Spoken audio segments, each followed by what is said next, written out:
Voici les dernières 24 heures en géopolitique à travers 5 informations cruciales. La dernière est une statistique particulièrement importante. Première information, Israël a mené une frappe aérienne sur la banlieue sud de Beyrouth, visant ce qu'il dit être un site du Hezbollah stockant des projectiles à guidage de précision à la suite d'un ordre d'évacuation.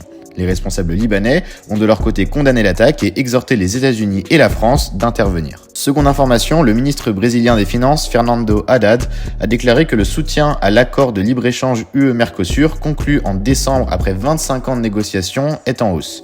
Il a noté un changement de position de la France, traditionnellement opposée à cet accord, en raison des préoccupations des agriculteurs français.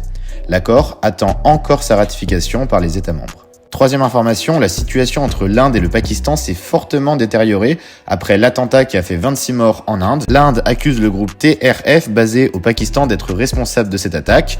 En réponse, New Delhi a suspendu le traité des eaux de l'Indus, expulsé les diplomates pakistanais et fermé ses frontières. Le Pakistan, de son côté, a répliqué en fermant son espace aérien aux avions indiens et en suspendant l'accord de Simla. Les échanges de tirs ont eu lieu le long de la ligne de contrôle et Islamabad affirme qu'une incursion militaire indienne est imminente. Quatrième info, une panne d'électricité majeure a touché aujourd'hui l'Espagne, le Portugal, l'Andorre et le sud-ouest de la France. À Lisbonne et à Madrid, les métros ont été évacués, les feux de circulation sont tombés en panne et les hôpitaux ont dû recourir à des générateurs. Les autorités espagnoles estiment que le rétablissement complet du réseau pourrait prendre entre 6 et 10 heures. Et enfin, dernière information, selon un rapport publié aujourd'hui, les dépenses militaires mondiales ont atteint un record de 2720 milliards de dollars en 2024. Cette augmentation, elle est en partie attribuée à l'intensification des tensions géopolitiques et des préoccupations sécuritaires à l'échelle mondiale.